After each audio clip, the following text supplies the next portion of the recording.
I gotta clean the dust off my WR250R. Sucker's been sitting in the garage so long.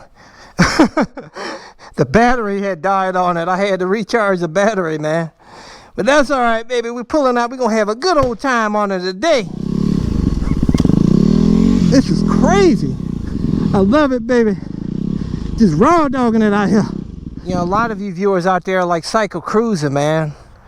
Why don't you ever buy a Suzuki? You know, why don't you get that new Suzuki GSX-R 1000 everybody loves? Talking about how powerful that engine is, how nice it is. They even added a fuel gauge to it.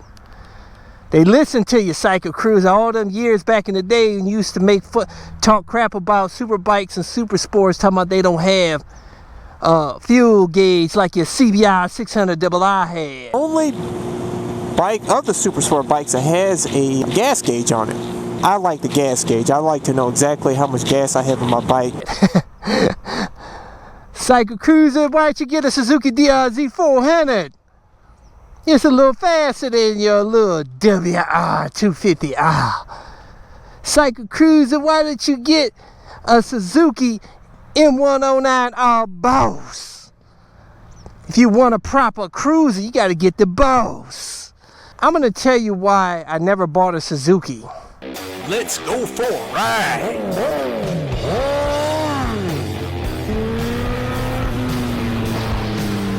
You are watching CycleCruza's all-in-one motorcycle channel. Subscribe today. Continually video suggestions, but you may find what you're looking for by visiting my website at CycleCruza.com and click on the menu tab My Videos. And those are a bunch of playlists with all of my videos categorized in them to make it easier for you to navigate through.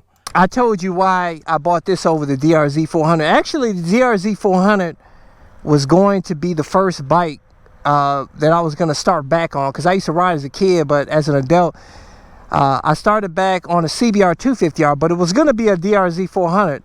But I couldn't find any deals at the time. But then I did some research on dual sports, and I realized it didn't have fuel injection. It had a carburetor. I hate carburetors here in Ohio because we get a lot of cold days, and I hate cleaning the carburetor and the extra maintenance involved with it. And this bike's fuel injection, it has 6 gears. 6 and 5 gears doesn't mean nothing really, to be honest with you. It's not that big of a deal. I thought it was in the past, but since owning 5 gears on my YZ 450FX, but that's a much more powerful bike though. But 5 gears, wide ratio 5 gears on that bike is fine, man. I like that. But honestly, it just really came down to fuel injection more than anything, this bike. And I'll tell you guys, even though I own a YZ, I still love this little bike, man. It's like I call this my dual sport cruiser now. But I'll tell you guys, you know, the main reason why I didn't buy a Suzuki in the past and not really thinking about one is because everybody and their brother has a Suzuki GSX-R 1000 or 750 or 600. I tell you, out here in Cleveland, if you see a sport bike, it's a high chance it's probably on a Gixxer. Ooh, look at that WR250R. Man, I'd have been busting a wheelie right now if I was on my YZ, a power wheelie. Yeah, this don't have the power of the YZ, baby, but this is an ultra comfortable upright cruiser that I could take anywhere, baby. Lightweight cruiser for CycleCruza, man.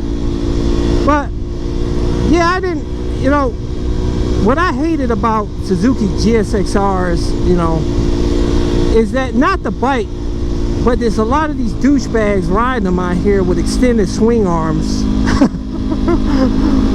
Trying to look cool out here like they got a proper drag bike. And like I said, now it was really come down to more or less everybody had one. I didn't want what everybody had, so I wanted to, that's why, you know, I got the CBR 1000RR, because you don't see a whole lot of CBR 1000RRs out here. And this is, you know, this is a Harley Davidson. Everybody and their brother has Harley Davidsons, but for sport bikes, the preferred, probably #1 choice for Ohio was probably Gixxers. You'll have a much higher chance seeing a Gixxer than probably any other type of sport bike out here. That was the main reason why I never really bought the Suzuki sport bikes. I had contemplated on buying a Suzuki M109R Boss in the past, but it's just too heavy, man. too heavy. I know with a cruiser, it's not about its weight so much, but after after owning that Ducati X Diavolo, this 542 pounds and a ton of power and awesome bike, it's like I can't go to any other cruiser now. It spoiled me, man. Honestly, and there's really nothing else that Suzuki has that I really want, to be honest with you. I would possibly think about getting one of those new Jigsers, you know, because I don't really see too many people with the new ones out here. But they're just such a common bike, though. Just everybody has a Gigzer, you know, nationwide here in the United States. It's common. And that's because it's a good bike. Obviously, it's a fantastic bike if a lot of people have them. And a lot of people have CBRs too, which is a fantastic bike too. All of them, all the Japanese bikes are fantastic, awesome bikes. But you know what? I want to be different. That's why I got a YZ450FX and made it a Supermoto, which you don't see too many people doing, especially in 2019. I was probably one of the first people to do that, man. I like to be I like different stuff. Like I got the X Diavolo. Nobody had an X Diavolo when I had one out here, man. I still don't see them out here though.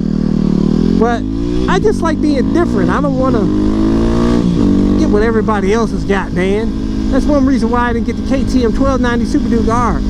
Like all the motovloggers have, a lot of the motovloggers have them already, you know. But I may get it anyhow because I want to try it out. They say it's more comfortable than the Tuono, so I'm curious to see if that's the case, and it's about the same power pretty much. Tuono beats it maybe by a fraction of a second, but pretty much on par with each other. But I'll tell you guys, I may get me an H2. You know, I need that power like I need a hole in the head, but I'm really curious to see how that 101 pounds-feet of torque and the sound of that supercharger and having that awesome self-repairing black mirror paint that's on that bike. And they hold their value really well, man. Even used ones, you see like a 2015 or 16 when they first came out, them suckers are selling for like $25,000, man. That's unheard of for a Japanese bike. They don't usually hold their value that well, man. And that bike holds its value real well. It's like a cult classic. So I may go ahead and try that, you know what I'm saying?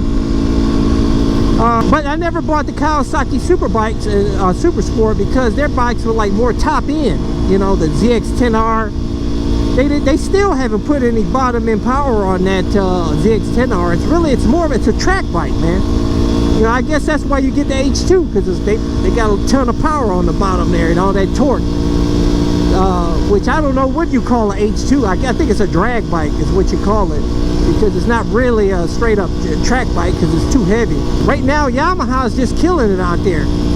You know, Yamaha's got all the sick bikes. You know, my 2019 YZ450FX, I can tune it with my smartphone. I can make custom maps and change the character of the engine on the fly with my smartphone. I can keep track of maintenance with my smartphone. That's the first dirt bike that you can do that with. They're the first ones to make a bike to do that. They come out with the MT-09 with the FZ-09, which they changed the MT-09, that awesome 3-cylinder engine, triple cylinder engine. They got so many cool bikes, it's not even funny. That's why a lot of us love Yamaha, and that's why I put it as #1. And I made the case for it being the #1 motorcycle company. If you haven't seen that video, I'll include that link in the description and comment section of this video. But anyways, guys, leave a comment below. Let's talk about it. Would you consider purchasing a Suzuki? I don't know, what's your favorite brand? Leave a comment. Let's talk about it. But for those of you guys who want to get my gear, like this neck brace, my airbag that keeps me safe on my Super Sport, my helmet, my gloves, leather jackets, cameras, all my stuff, I always include links in the description and comment section of my videos. Or go to my website, CycleCruza.com, click on the menu tab, My Gear, and that's links to all my stuff. Thumbs up, check out my playlist for new riders and popular videos.